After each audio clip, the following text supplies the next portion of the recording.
quarta-feira. Mas a gente começa falando de segurança de fronteiras, porque a segurança pública na zona de fronteira do país vai ser tema de debate na Câmara dos Deputados nesta quarta-feira. A faixa de fronteira aqui do Brasil é de quase 16 mil quilômetros, Edson. A área abrange 11 estados, 588 municípios e corresponde a 27% do território nacional na região onde moram cerca de 11 milhões de pessoas. Pois é, por se tratar de uma região tão extensa, né, com 16 mil quilômetros, a fronteira brasileira, enfim, infelizmente, tornou-se vulnerável e passou a ser porta de entrada de armas, carros roubados, gado e pedras preciosas e muitas outras mercadorias ilegais que entram no país, né?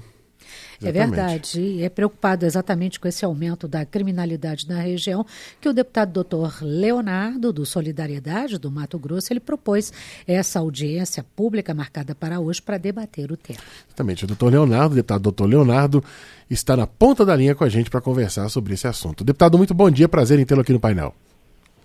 Bom dia Edson, bom dia Elisabel, bom dia a todos os nossos queridos amigos ouvintes que estão nos acompanhando pela nossa Rádio Câmara Federal, mas também em parceria com a Rádio Assembleia Legislativa no estado de Mato Grosso. Então, sim, um abraço a Cuiabá e a todos os 141 municípios do estado de Mato Grosso que estão nos acompanhando agora.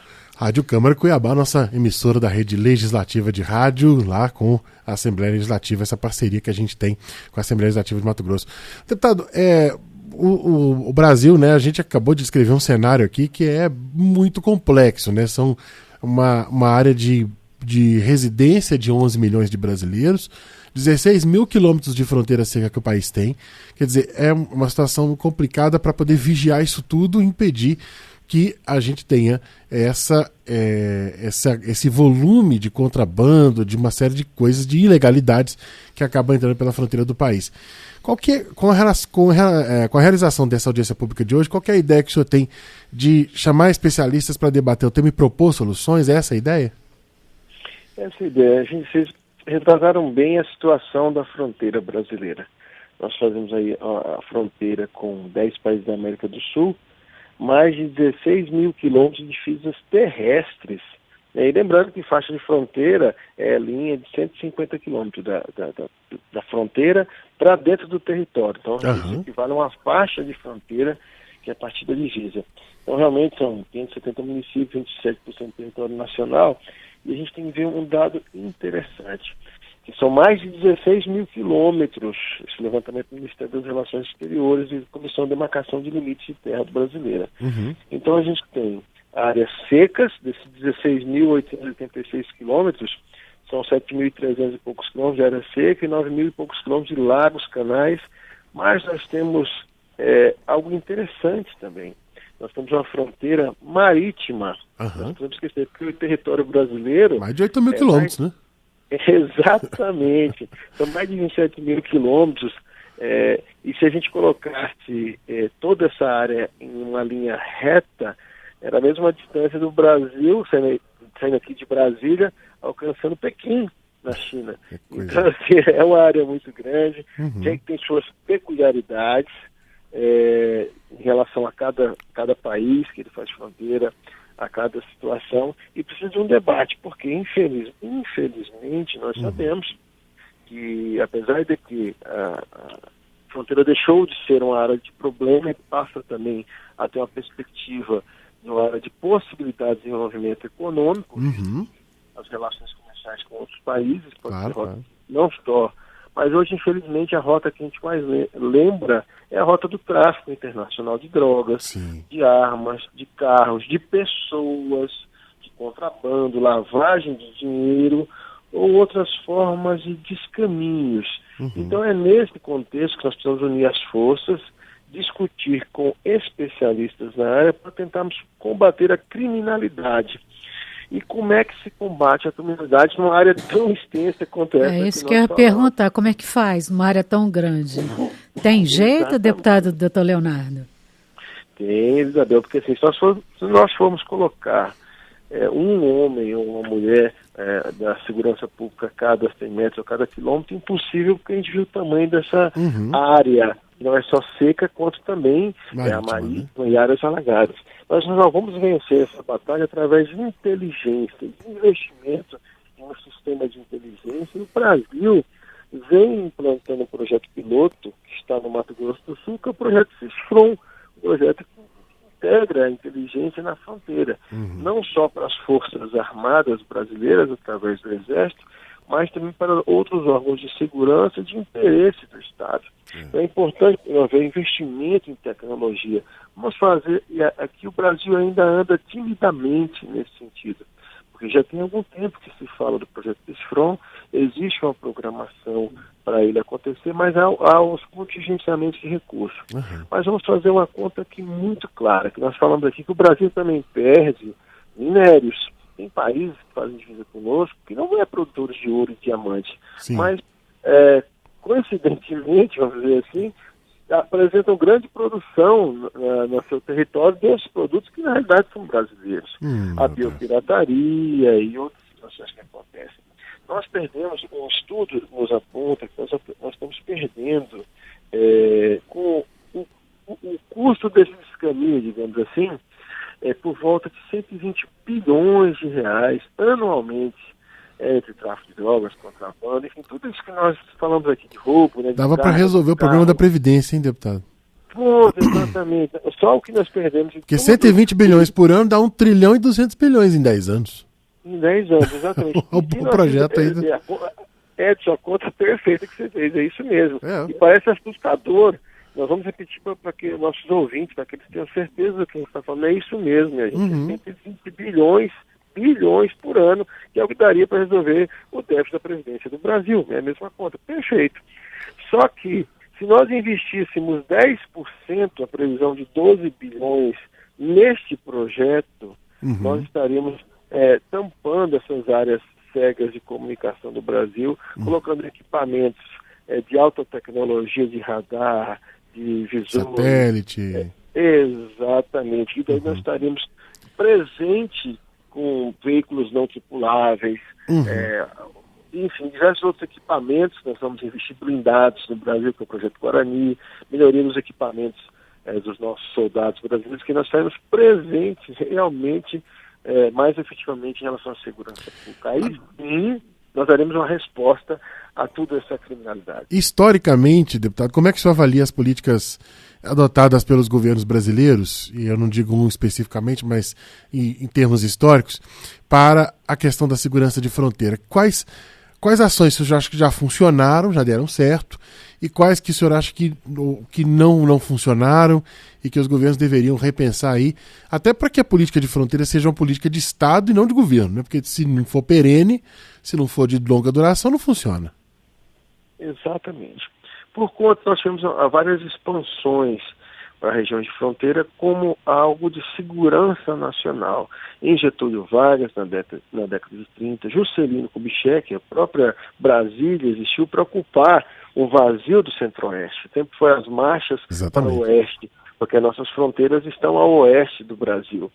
Então, isso tudo, houve uma ocupação de vários bravos brasileiros, principalmente na região amazônica e Centro-Oeste, mas ocupou para ter a presença do cidadão brasileiro, né, para dar esse sentido de nação.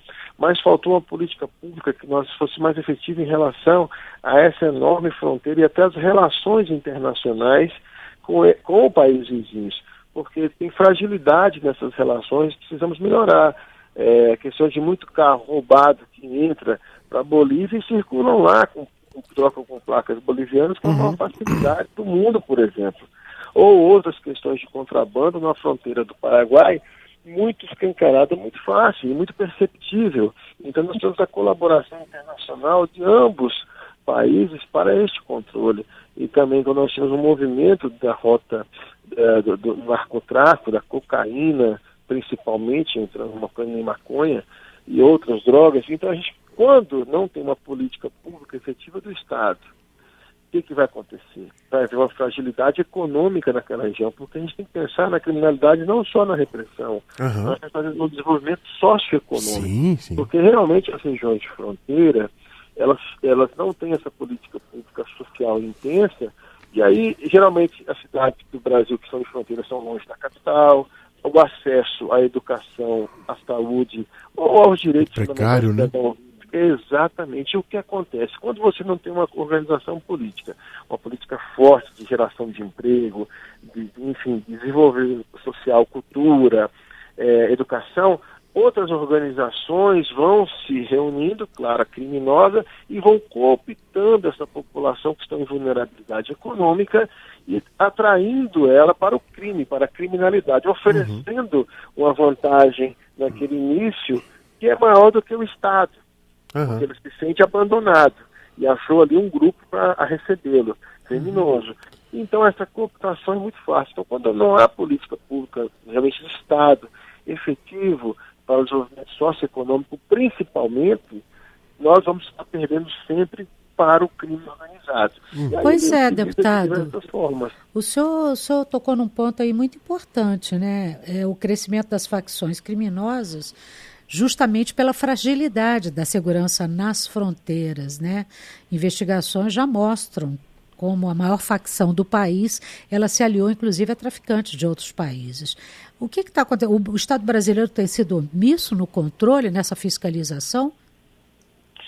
Nós não tivemos condições, não tivemos investimentos, porque em uma época ficou o controle do Exército brasileiro. E nós tínhamos os destacamentos de fronteira, que eram diversos por todo o sul, o centro-oeste ao norte do país.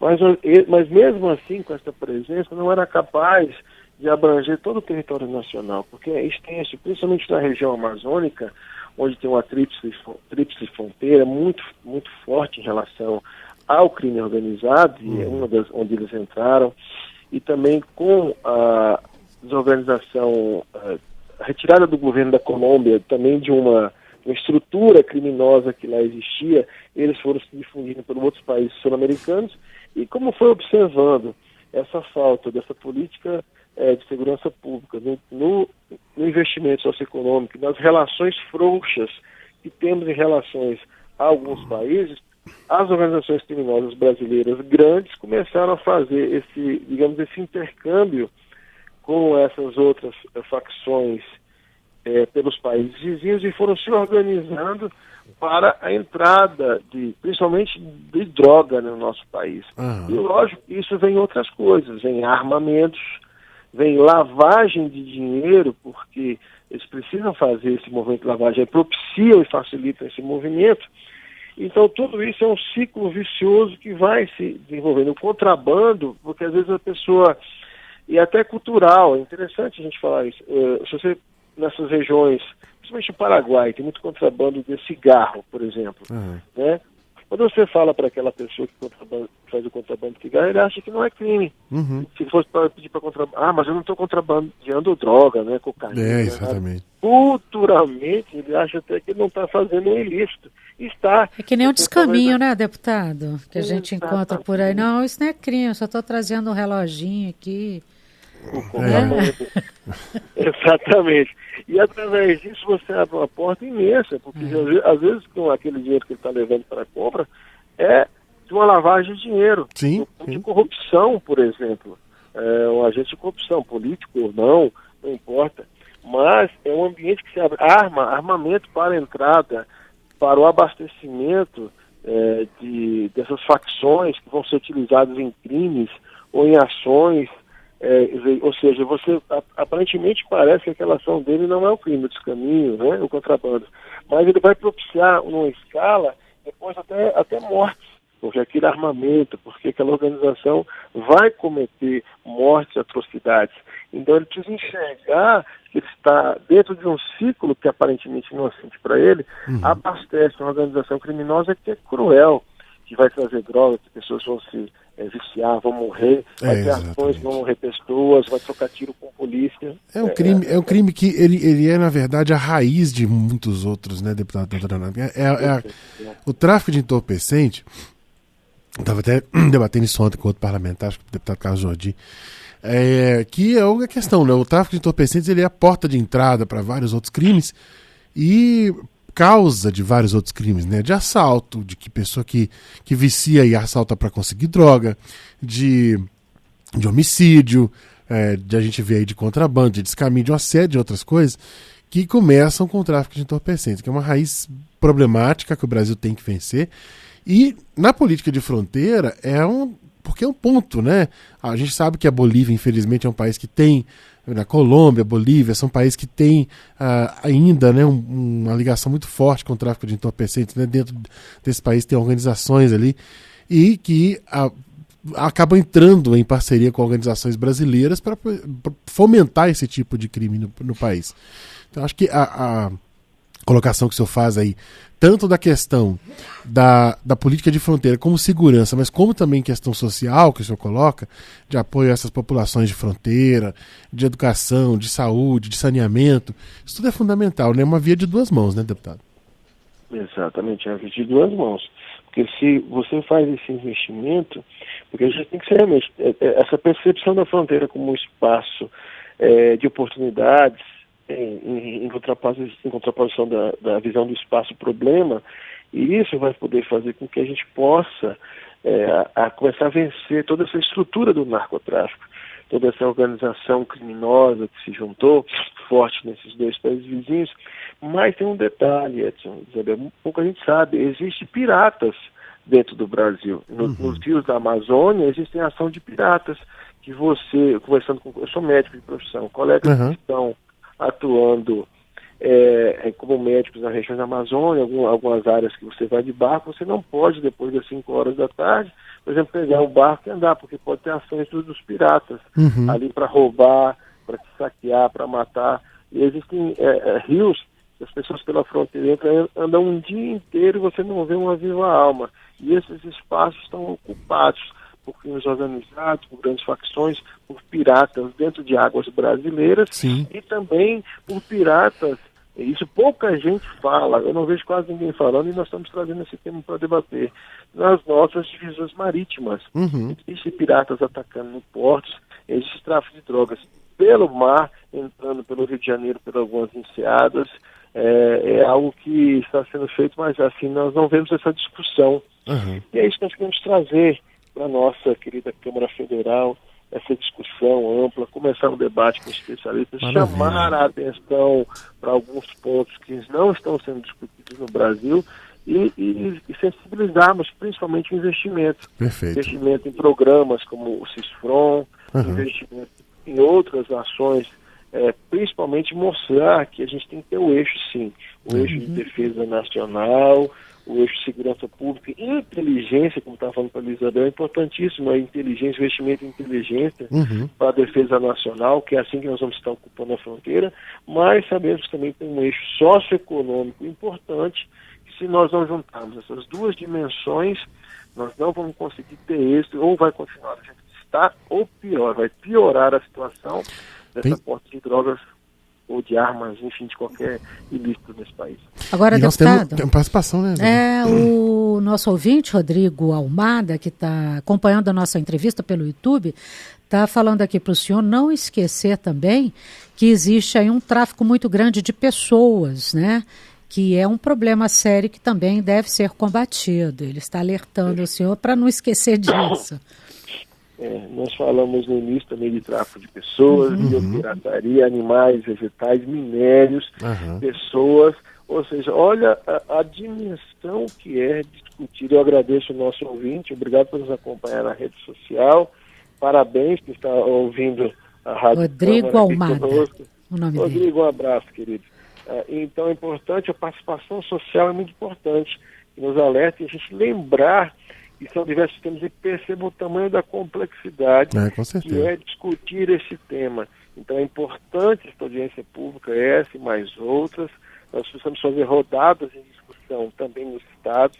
Eu vou levar uma rodada ao estado de Mato Grosso, que faz fronteira com a Bolívia, são mais de 900 quilômetros de divisão com aquele país e tem suas particularidades, mas seria necessário cada particularidade com cada país, que nós temos problemas que são inerentes a toda a fronteira, mas pontuais em relação a cada divisa territorial com outro país. Perfeito. Então é importante a gente pensar nesse tema sim, ele é complexo, ele é intenso, precisa de muito debate. Eu fico feliz por levantar esse debate, essa bandeira no parlamento, e é só o começo. Nós vamos reunir bastante e pensar em bastante investimento. Pirata, se a gente boa, é só na história em quadrinho, né, deputado? Na realidade não é não, né? Na realidade é muito complicado. Uma ameaça, realmente. Exatamente. É isso aí. Assim, de terríveis, de barbáries, e que, por incrível que pareça, dentro do território nacional, as pessoas não sabem que isso acontece no Brasil, e a gente precisa trazer o que acontece no Brasil, qual é a realidade, o que está acontecendo com os nossos brasileiros, e é para isso que a gente traz essas discussões. Espero a participação de todos através das nossas meios de comunicação da Câmara Federal, também pelas mídias sociais, e que a gente possa desenvolver esse trabalho, uma discussão mais intensa por todo o país. Muito bem. Deputado doutor Leonardo do Solidariedade do Mato Grosso, discutindo com a gente aqui a questão da política de fronteira, segurança na zona de fronteiras do país. Será tema de audiência pública nesta tarde, hoje. Tarde ou amanhã? Agora, bom, não sei. Qual é o horário, deputado? São hoje às 16h30. 16h30, isso. Aqui na Câmara dos Deputados. Portanto, fica aí, né, o convite para você acompanhar também pela internet, pelas mídias sociais, esse debate que acontece hoje, tratando desse tema fundamental para a segurança do país e para a nossa política externa, que é a questão da segurança de fronteiras no Brasil. Deputado doutor Leonardo, muito obrigado por participar aqui com a gente. Acho que nós tivemos uma conversa muito produtiva e que deu oportunidade aos ouvintes, né, inclusive ao nosso ouvinte Rodrigo, de participar e de entender melhor, né, esse assunto, que é um assunto complexo, mas que acho que a gente precisa entender até para poder saber quais são as implicações dessa questão da fragilidade da segurança de fronteiras e sermos parceiros, né, o povo brasileiro ser parceiro aí do parlamento nesse debate. Obrigado aí pela participação e um ótimo dia para o senhor. Eu que agradeço, Edson, Elizabeth, muito obrigado. Obrigado aos nossos ouvintes. Convidá-los para acompanharem através do sistema de comunicação, das redes sociais, da TV Câmara. Pode, às vezes, não estar passando na TV Câmara, você entra dentro do site da TV e procura TV Câmara, que você vai poder ter acesso a essa discussão. Foram convidados parlamentares, claro, desde o secretário nacional de Segurança Pública, o general Guilherme Castro Teófilo, diretor de investigação e combate ao crime organizado do Departamento da Polícia Federal, Igor Romano de Paulo, diretor de operações de Polícia Rodoviária Federal, São Francisco de Oliveira, oficial de inteligência da Agência Brasileira de Inteligência, ABIN, São Paulo de Freitas Lamas, o chefe do Sistema Integrado de Monitoramento de Fronteiras, CISFRON, do Exército Brasileiro, o general de divisão Ivan Ferreira Neiva Filho, e o ministro-chefe do Gabinete de Segurança Institucional da Presidência da República, o general Augusto Helena. Então são pessoas, e outros que vão participar conosco, especialistas, e mais importante, a participação popular. Obrigado mais uma vez, um abraço a todos e até breve. Até breve, deputado, muito obrigado e um bom dia para o senhor.